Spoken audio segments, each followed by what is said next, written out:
Thank you. When I started out, I think in January, when Matt invited me to come talk about Ansible, he said, give me a title. So the best thing I could come up with at the time was talking about how to take some of the boring stuff that you do on servers, automate it, and then you don't need minions to do it for you. You just execute a command and you can get it all done. So just kind of give you an overview of what I'm going to talk about today. Just kind of first talk about how I came to Ansible, talk about what it is, how to set it up and use it, give kind of some demonstrations throughout the presentation, and then kind of a wrap up. So my journey to Ansible, I started out at Oregon State University as a kind of mostly a Mac desktop person. Had 1,000 Macs that we used a different system for, and just 3 Unix machines. It was really easy to maintain. If something needed to be updated, just log into one, do it, log in the next one. It's really easy and easy to maintain by hand. About a year and a half ago, I made the big leap over to Penn State. There I work with the Mac and Linux team.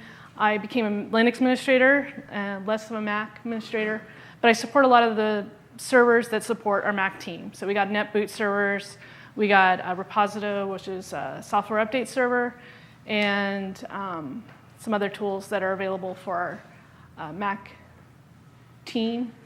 With it came 30 servers. And so it's not really easy to just log into each one and maintain it. So I kind of had the feeling that I needed something to help me out. One of the first tasks I was given says, hey, Gretchen, you know Linux, great. So let's make a software update server. It was a great opportunity to kind of learn about Penn State and how each different university does things differently, how to do Kerbos, learn about the LDAP system there, and learn about backups. Used a lot of the team documentation, kind of updated some of it as well, make sure it was current. I made my checklist. So first server was awesome, it worked, and it helped out the team. Then the next server came. And that's where I realized that not everything I've written down or everything that was documented was actually accurate. And so I needed to kind of finite my checklist. And as I was going through it, it was like, wait a minute, why is this set up like this? It's different on this server. And so I realized that I needed something to kind of make the configuration uniform across our machines. So then I kind of went out and started searching for something else. I looked at all the different ones. There's Puppet, there's Salt, there's other ones out there. I kind of looked at it, how easy is it to use, how easy it is to put on our clients. And we're a big Red Hat shop, so I also had to consider that. How well does it interact with those Red Hat boxes? I spent time just kind of learning them. And, oh wait, sorry. Yeah, I needed to automate that. Missed one slide. So then Shell Shock came, and that was one kind of a interrupted thing. Our security people said, you need to update all your boxes today. And you need to do it within these 2-hour time period, which was kind of almost impossible at the time when I had to SSH into each machine. I tried to use our tool, which is CSSH, which allows you to kind of log into all machines simultaneously and issue commands. But then again, inconsistencies came up. So some worked right away. Some of them weren't even talking to the Red Hat repository. And I lost track of which got done, which didn't. That was then when, again, I just kind of said, I need to really automate this. So, like I said, possible solutions. I looked at Chef, I looked at Salt, and kind of just decided to see how well they were easy to set up, how easy they were to maintain servers. I went to a conference, and there, the gentleman there was demonstrating Ansible. And what piqued my attention there was he was able to take a server bare minimum, and then install the backup, the database, the web, all that, and got it configured all in 8 minutes. And all he had to do was just issue a command. And that really was awesome. And I wanted to do that as well. So what is Ansible? Ansible is an open source project that is maintained or sponsored by Red Hat right now. It automates everything from servers to containers to anything in the cloud. It actually can interact with Puppet and Dockers as well. So you can use on Macs, Linux, and Windows. It's just something that recently came out. And you can use it for configuration management, sending out ad hoc commands or just one-liners, and package deployment. So what was different about these, or different compared to others? One thing that really appealed to me is I can just instantly, I can have a brand new server, and right out of the box, I can just start working with Ansible and setting that machine up. It uses SSH as its communication path, so usually most servers already have that installed, or it's fairly easy to install it. And you can perform actions right away. It could even just perform the action of install some other configuration management software. And to me, the learning curve on that was really easy to do. So to set up and use Ansible, what you have is you have a controller, and your controller can be really any Linux-based system. I just have actually a VM on my laptop that I use as my controller for a lot of my boxes, but it could be something up in the cloud or in your infrastructure. You just need OpenSSH installed, and Python is what it uses to do Ansible. On the clients, just SSH and Python. Mac OS, just SSH and Python. Python automatically gets installed. I don't really need to install Python right away. It automatically, when Ansible starts up on that machine, it makes sure all the packages it needs is installed on there. For Windows, you need PowerShell. Don't worry, I'm not going to get into Windows today, since this is a MacDevOps. Package for Ansible is available on most package distributions for Red Hat, CentOS, Ubuntu. For Mac OS, it's available on Homebrew, or if you have Xcode installed, you can use pip to install Ansible. When you install it, there's two configuration files that it really needs to get you started. First is the Ansible configuration file, and that contains information like a default username when issuing commands, a default port if you use a non-standard SSH port, or where your configuration files are located within your on your computer. Personally, I just right out of the box, I don't change those. In my Ansible scripts or playbooks, I might specify user, but I just kind of go with defaults there. The other file that you need is a host file, and that contains the machines that you're going to manage with your Ansible setup. The other thing you need to do is copy, if you use SSH for communication, is a SSH key over to the client. There's a Linux command that's SSH-key-copy, I think, or copy key. And that will just help you copy it over without having to do the manually. The host file looks a lot like this. It's an INI format file. It lists the hosts and the groups that you're managing with Ansible. Here I have two kind of host groups. I have a node 1 and 2, which I'm going to use a lot in this demo. And then kind of keeping with the minion theme, I have 3 web servers that I kind of named after minions.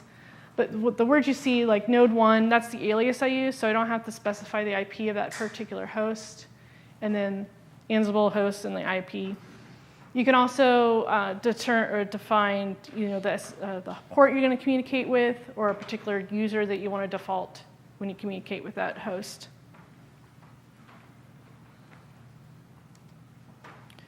Modules in Ansible is what really does the work for it. There's a lot of built-in modules within Ansible. There's file management, which is copy or replace a file, or replace particular lines within a configuration file, which I'll show in a bit. You can use it for package management. This would have been helpful in my shell shock example.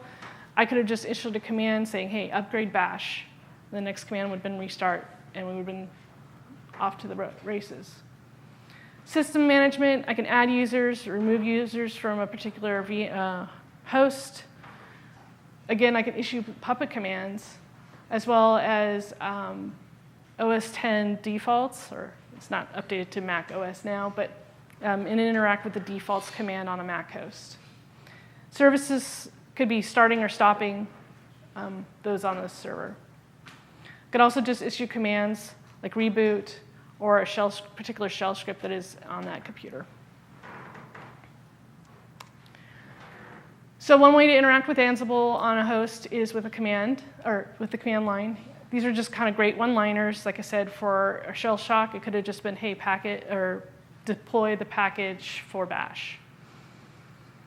By default, it runs as the person you are at issuing this command.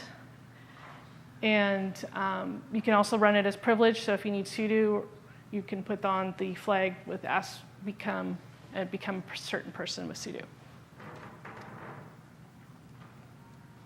So to kind of take apart what this command is, Ansible's the command. The alias is what the group or the host, a particular host I want to issue this command to. -m is the module that I'm going to be using when issuing this command. And -a is the arguments that I will be using. So some examples of this. For file management here, I have, I'm either, with file management, you can either, like I said, delete or create directories or set or permissions or ownership. So here we are on the first line. I'm just copying over a configuration file from my controller out to my nodes. I'm setting the permissions, write, read, and making sure the ownership is root and the group that it belongs to is wheel. The second command here, I am just creating a directory on my server. So on my nodes, the command is copy. I'm creating a folder with this arguments with these permissions. The state indicates that it's a directory, and that just indicates, hey, you need to make a directory. Managing packages, I can install or update software packages on my servers. So for instance, here on my nodes, I'm using the yum command because Red Hat shop. I'm specifying a particular package, and then I want the latest version installed. The state argument could either mean I want the latest installed. Present means is it there or is it not? If it's not there, go ahead and install it. And absent means I don't want it there. So if I want all my hosts to uninstall a particular package, I would say the state is absent. I could also specify the version number. So for instance, if you're deploying out a web farm and you want only one particular version of PHP installed, you can specify it there in the arguments command. Managing services, once you've installed a service, you either want to start it or stop it. These are two commands that you can do to do that. The state determines on what it's going to do. It's either restarted, started, or stopped. Creating users with Ansible is pretty easy as well. Here I am, I'm just creating a user. I'm using the user module, particular username. I want to make sure that particular user is there. I can specify what group he belongs to, his UID, and his bash. You can even specify a password if you want to. Same thing goes for groups. Here we're creating on our nodes a particular admin group, and we want to make sure that's present. So kind of give you a demo of how issue these commands. One quick one, kind of just show you, is I'm going to go ahead and I'm going to ping to on both my hosts to see if they're alive and awake. I issued the ping command, and you'll notice the top one, it was successful, and ping is not going to change anything, and it got a ping response. My second host, though, was unavailable, so I probably should go and turn on that VM and see if it responds now. So we're going to try again. Issue the ping command, and now they're both successful. So now that was just kind of a quick way of saying, hey, are you guys all alive? And sure, it did. So kind of give you a kind of a case study here. I'm just going to take my 2 nodes, and I'm going to install a web server on it with issuing 3 commands. So the first one is I want to install the web package HTTPD. I know that just boatload of stuff came up, so we're going to scroll up here a little bit and see what it did. So we'll see here at the top that the first host, it was successful. It successfully issued the command. The command came back as false because it looks like the web server was already installed on that client. The second one here, we'll see that the result was true. Something did change. And then all this information is all the things that it changed, basically what the young command returned back to me. Next thing we need to do is I have a pre-configured index.html file that I want to just go ahead and put onto those clients. So I'm going to use the file module, or the copy module. I'm going to copy it from my home directory to the web's home directory, or root directory. Here, I'm not going to scroll up in this example, but we can see both of them were a success because they were yellow. Something changed. And this actually describes to you it was true, checksum for the file, the permissions it set. It even goes into the SE Linux security that it set on it, the group, because I specified that it belonged to Apache. So it gives you that kind of information back on what it actually did. The last thing I want to do is start the service. So again, I'll just go ahead and issue the command. It's going to start it up. And there we go. Something changed. Both were successful. So the web server is now running on both these nodes. So kind of a quick check to make sure this works. Go to my web server, and there you go. It's hello world. It's not the default Apache welcome to Red Hat page. So that was successful. So all those commands are great. 1 or 2 at a time is great. But when you get to a long series of commands, it's good to have what they have as playbooks, which is a way to combine all those into a single file. The file format for a playbook is YMAL. And it's pretty easy to kind of look at and figure out what they are. Each one of those commands I did would be considered a play or a task. You can use variables within this. So I'll show later an example where I just kind of replace a name of a file with a variable and then specify it in another file. You can also put them in source control, which is excellent. You put them in your GitHub, and you want to pull them down to another client you want to make that your controller, or you want to distribute them out to other people, then you can actually use GitHub, or the git command and source control them. So these are the 3 commands that I issued earlier in that command line example, and I'm going to take these and put them into playbooks. So the first one is our installing the web process. That translated into an actual task in a playbook, or a play in a playbook. I have a name for it just to kind of give you, you'll see later, kind of what is happening. I'm using the yum module. I wanted to install the web package if it's not, and make sure it's present. Moving that file over to our clients. Again, I use the copy module. I specify the source and destination and the permissions. The last command in our playbook here will be just starting Apache. So again, the web service, I want it to start. So this is what our playbook looks like. At the top, I added which host that I want this to run, and also specify the remote user I want to use. Root may not be the best choice, but it works in this example.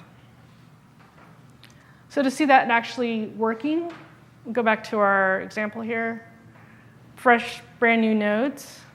Well, I'm going to first make sure that our playbook is here installed. It's my web server playbook.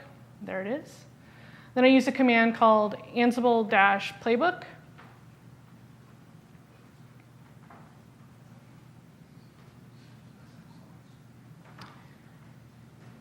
And then the playbook, and it's going to start going through it. So the first thing it does is it says I'm going to run this play on the nodes. The next one is to make sure the two clients are ready for tasks. And now here it is. It's going to start going through my tasks. So right now it's installing the web server. You'll see that both clients needed to have those on there, so there's yellow and it changed. The second task was to install that HTML file. Looks like one got it, the other one already had it, so it didn't need to change. It's the same file there. And the last step there was to install or to start the web service. And then at the bottom, it just kind of recaps the play. It said, hey, on mode 1, we changed, everything turned out okay. We changed 2 things. Everything's all right there. And then node 2, again, is 3 things changed. Everything is fine there. And so the cool thing there is I actually kind of got some feedback on what's happened, and it looks like everything was okay.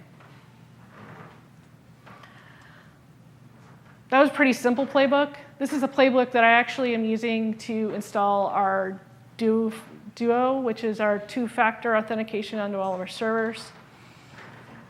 It's kind of hard to read, but I'll kind of go through what each part of this is. At the top, I just kind of specify, again, what server group. Generally what I do when I get a new server is I put them in our new hosts part of our hosts file. And then the first thing I do here is I specify the environment variable. Since these are all on a private network, I let them know about our web proxy so that it can communicate through it. The next step is I install SC Linux Python, which is something that actually I can't remember why we were specified to do that, but that's the first step. Ansible or Duo needs OpenSSL dev installed, so I install that. Then I copy over a repo file for Duo from my local controller to that particular server. I then import the key or the Duo RPM key onto the server.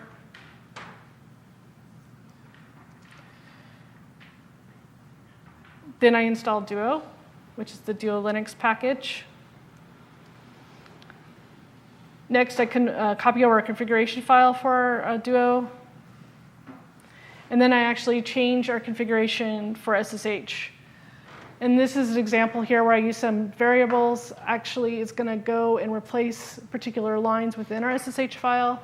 It's kind of doing a key and value replacement. So if it sees a particular key, it replaces that value with no. And then the last step is to restart SSH daemon. And actually, within like less than a minute, I have Duo installed on a computer, whereas before it took, it takes about 5-10 minutes. But still, it's done consistently, and I don't have to remember which step. Did I install that? Did I not? So that was really helpful there. Some advanced steps or things that you have in your playbooks. You can have conditionals. So in this example, here we're having a shutdown task, and to run the shutdown command is different and sometimes different flavors of operating systems. So what I'm saying is run this shutdown command when the client is reporting to be a Debian machine. You can also do it if you have 2 different versions of Red Hat as well. You can specify, check what version you're doing. Roles is kind of a way to combine a whole bunch of playbooks into one, and then construct a box particular on that particular role. So for example, I have, like I said, I have a Duo playbook, as well as some backup playbook, and kind of a setup playbook. And depending on that role of that machine, if it's going to be a dev machine, we only do certain playbooks or execute certain playbooks. If it's going to be a production machine, we run a whole bunch of other playbooks. So again, this gets it all done consistently, and I don't have to forget a step. So kind of wrapping up, that's pretty much Ansible in kind of a nutshell. There is a commercial product available that kind of gives a GUI on top of it. Ansible itself is free. You can open source anywhere. Resources available, there's the Ansible docs. I just kind of almost went through the tutorial, or the first part of the tutorial for you.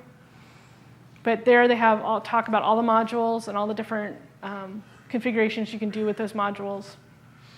There's also a GitHub thing of Ansible examples, and they have examples of a web server set up, and those are really great things to build off of your for your Ansible stuff.